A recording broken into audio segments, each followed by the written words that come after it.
Ang mga aralin sa video na ito ay una, ang ating talasalitaan. Alamin natin at unawain ang kahulugan ng mga piling salita na ginamit sa tula. Ikalawa, sabay-sabay nating basahin at unawain ang tula na pinamagatang sa Dakong Silangan. Ikatlo, mga simbolismong nakapaloob sa piling saknong ng tula. Unawain natin at suriin. Ikaapat, mga mahahalagang tanong pagsusuri ukol sa tula at gabay na sagot.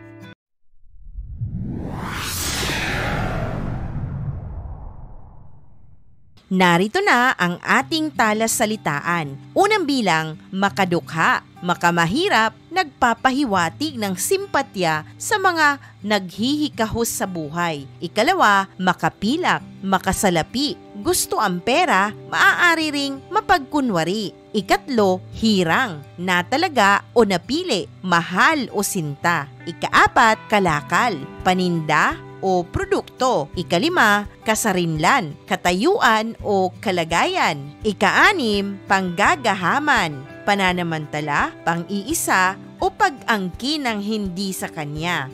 Ikapito, dangal, puri, integridad, mabuting reputasyon o moralidad ng isang tao. Ikawalo, mithiin, naisin, gusto, nais na makamit o makuha. Ikasyam, tumarak, tumusok, bumaon. Ikasampo, nangamkam, nanguha ng hindi pag-aari. Ikalabing isa, lumamlam, nalumbay, lumabo, humina, nawala ng sigla. Ikalabindalawa, dambana, puok na itinuturing na banal. Ikalabintatlo, bantog, kilala, sikat, batid ng nakararami. Ikalabing apat, mapanlinlang, manluloko o hindi nagsasabi o nagpapakita ng totoo. Ikalabing lima, kaagapay, katuwang o taga-suporta.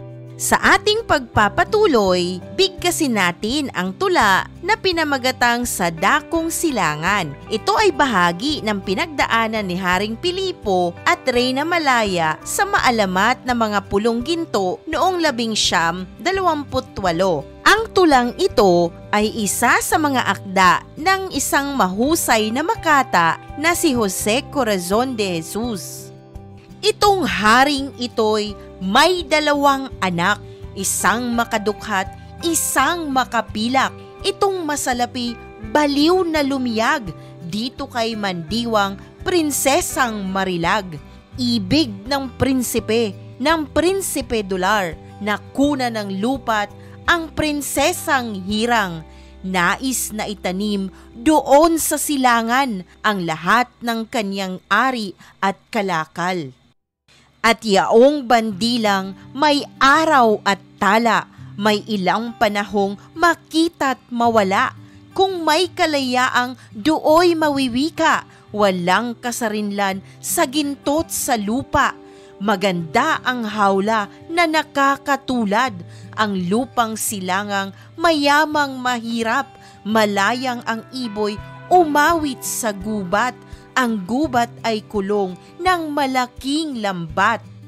At ang isa namang prinsipeng marangal na anak ng haring nasay kasarinlan, Duke Demokrito, kahit sumisigaw, talo ng salapi ng panggagahaman. Ngunit si Mandiwang kakakasal noon, sa panggagahamay laging tumututol, at ang mana niyang pulong kinakandong, masaganang dugo ang dumilig doon.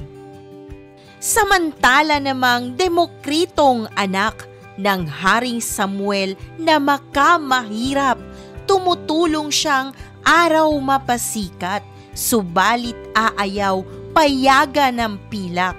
Sa ganyan na hati ang pakikisama, pinag-aagawan si Reyna Malaya, mithiing ang bayay bigyan ng ginhawa, kalaban ng pilak na pambulag sa mata. Ang pilak na bilog na nakabubulag, tila nakasabit sa agilang pakpak, kaya pati langit nooy inuulap at ayaw matanggal sa pagpapahirap.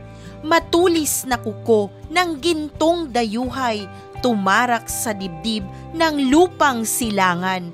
Mahinang lumakas, ngayoy nangangamkam, langaw na dumapo sa isang kalabaw.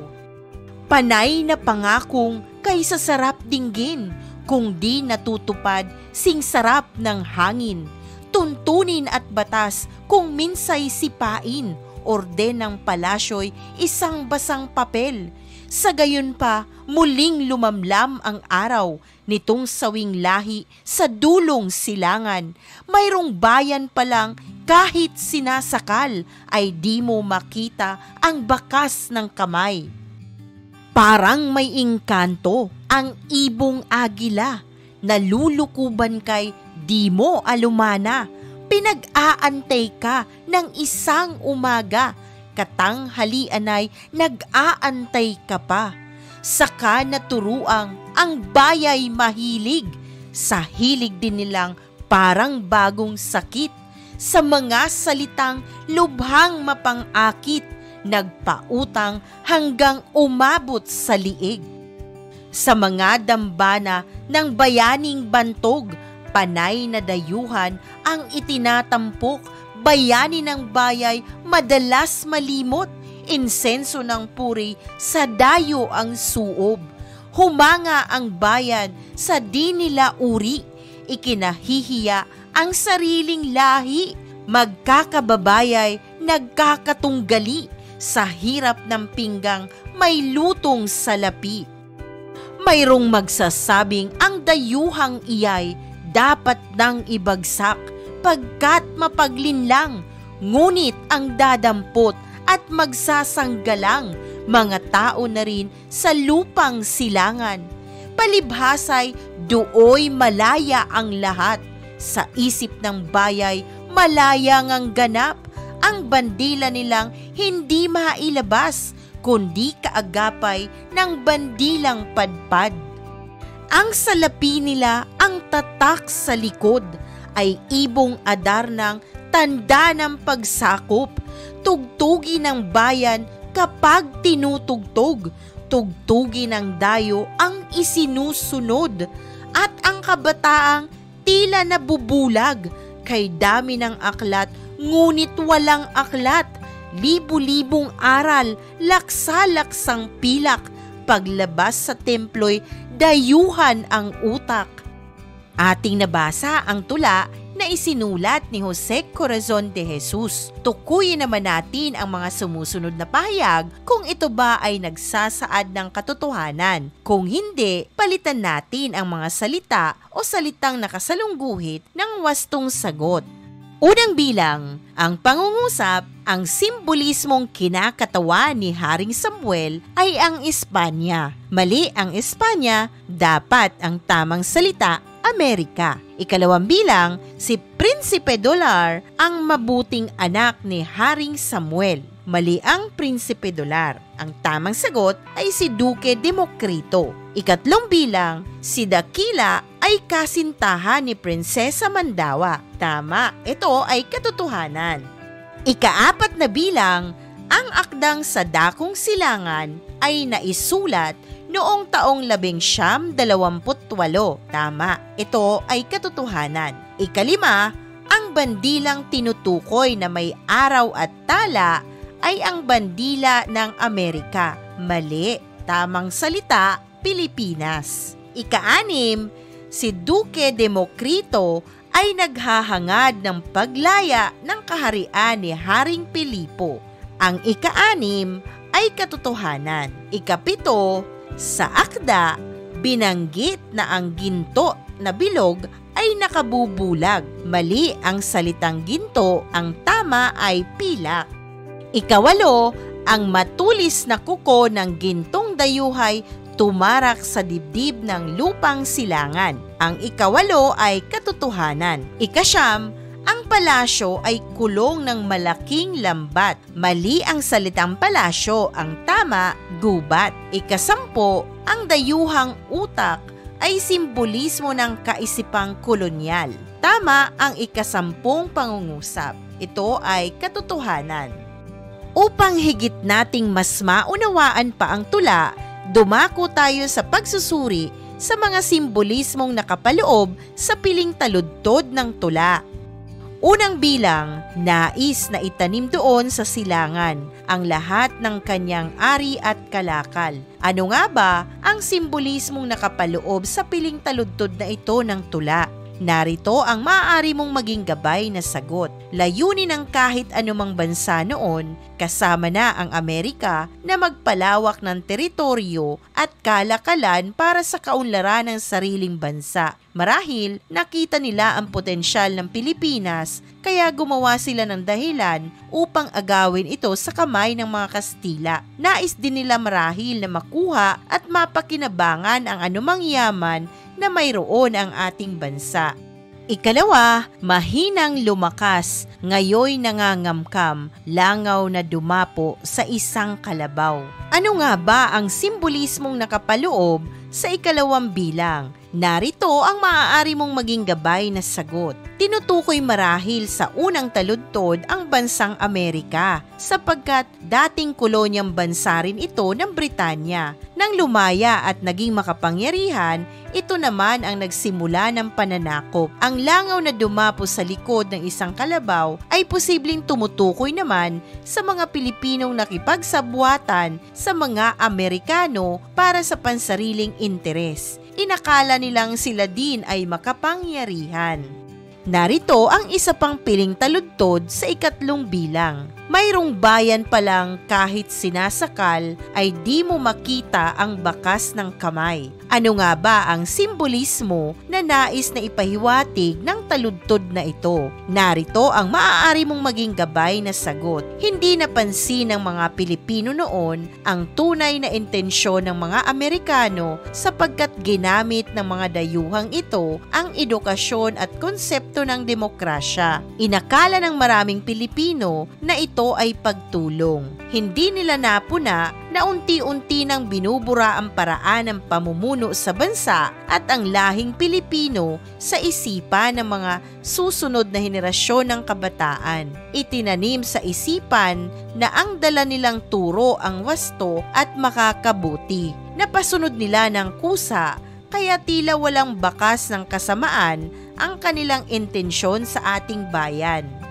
Ikaapat na bilang, bayani ng bayay, madalas malimot, insenso ng puri, sa dayo ang suob. Ano nga ba ang nais na ipahiwatig nito? Narito ang maaari mong maging gabay na sagot. Bakas ng pagkadismaya, sinasaad sa taludtod na ito na ang mga bayaning lumaban sa mga Amerikano para sa kalayaan ng bansa ay nalimot na ng mga Pilipino. Sa panahong iyon, tila ang Amerika ay sinasamba bilang tagapagligtas ng Pilipinas, kaya ang lahat ng papuri at paniniwala ay sa dayuhan pa rin.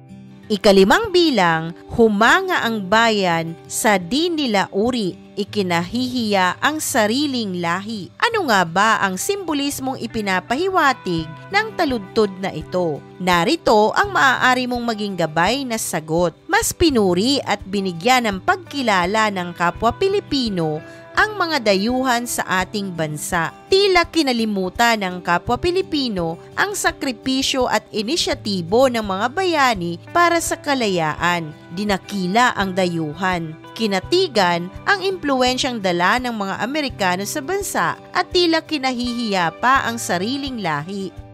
Ika-6 na bilang, libo-libong aral, laksa-laksang pilak, paglabas sa templo'y dayuhan ang utak. Ano nga ba ang simbolismong nais ipahiwatig ng taludtod sa ika-6 na bilang? Narito ang maaari mong maging gabay na sagot. Pinapahiwatig nito na bagamat marami ang natutong magbasa, magsulat, hindi naman ito tungkol sa kultura ng ating bansa. Ito ay makadayuhan. Isiniksik sa isipan ng mga Pilipino na sila ang pinakamainam para sa bayan at hindi ang sariling kalahi. Dumami din ang mga babasahin, ngunit iyon ay panitikan ng kanilang lahi at malayo ito sa kultura ng ating sariling bansa.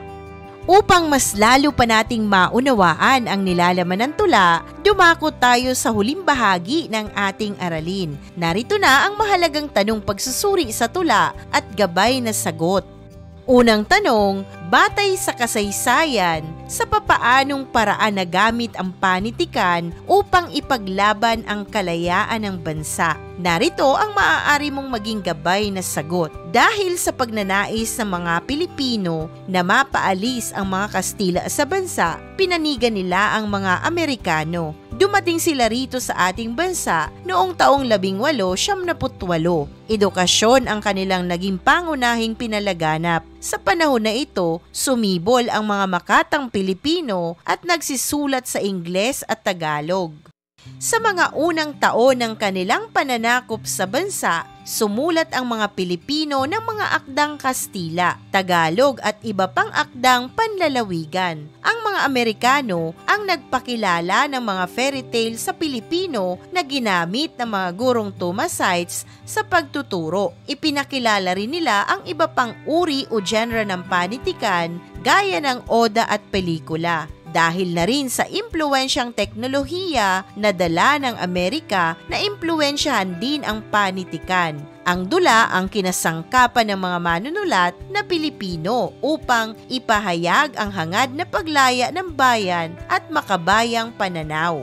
Naihambing ang karanasan sa mga Kastila at sa Amerikano. Bagamat hindi kasing lupit, hindi pa rin nasiyahan ang mga manunulat na Pilipino. Isa sa mga dulang unang tinanghal ay umuusig sa mga Amerikano. Ang tanikalang ginto na itinanghal noong Mayo taong 1903 ay sinasabing sedisyoso, kaya dinakip ang may akda na si Juan K. Abad. Ngunit kalaunan ay napawalang sala sa tulong ng isang mahusay na abogadong Pilipino. Ang dulang ngayon at bukas na sinulat ni Aurelio Tolentino ay tumutuligsa rin sa mga Amerikano. Gayon din ang dulang Hindi Ako Patay na hindi nakilala ang may akda sapagkat ginamit ang pangalan ng kanyang may bahay.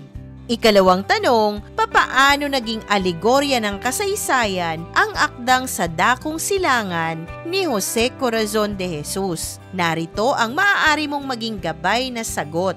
Gaya ng estilo ng Florante at Laura, isinulat ni Jose Corazon de Jesus ang akdang Sa Dakong Silangan upang ilarawan ang ginawang pananakop ng Amerika sa Pilipinas. Ayon sa makatang si Gregorio Bituin noong 2008, makikita agad sa tulang pasalaysay na Sa Dakong Silangan ang politika nito, aktivismo at diwang mapagpalaya.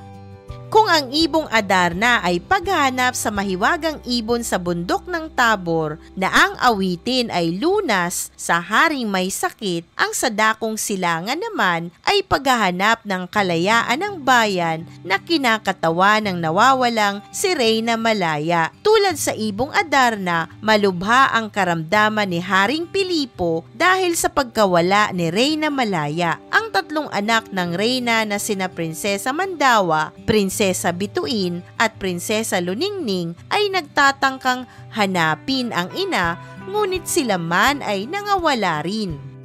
Sa tulong ng kasintahan ni Prinsesa Luningning na si Bayani, kasintahan ni Prinsesa Bituin na si Magiting, at kasintahan ni Prinsesa Mandawa na si Dakila, ay natagpuan at nailigtas si Reyna Malaya na nakakulong pala sa Bundok Bendita. Masaya na sana ang wakas ng Sa Dakong Silangan kung hindi dumating ang bagong mananakop. Ito ay si Haring Samuel at ang dalawa niyang anak na sina Prinsipe Dolar at Duque Democrito. Isang mahalagang aralin muli ang iyong napanood. Maraming salamat sa panonood sa channel na Aralin sa Filipino. Huwag mag-atubiling mag-comment ng inyong tanong, suggestions o paglilinaw ukol sa aralin. Munting kahilingan sa iyong kaibigan, paki-like, share and subscribe para updated ka sa mga susunod pang bagong video ng Aralin mo sa Filipino.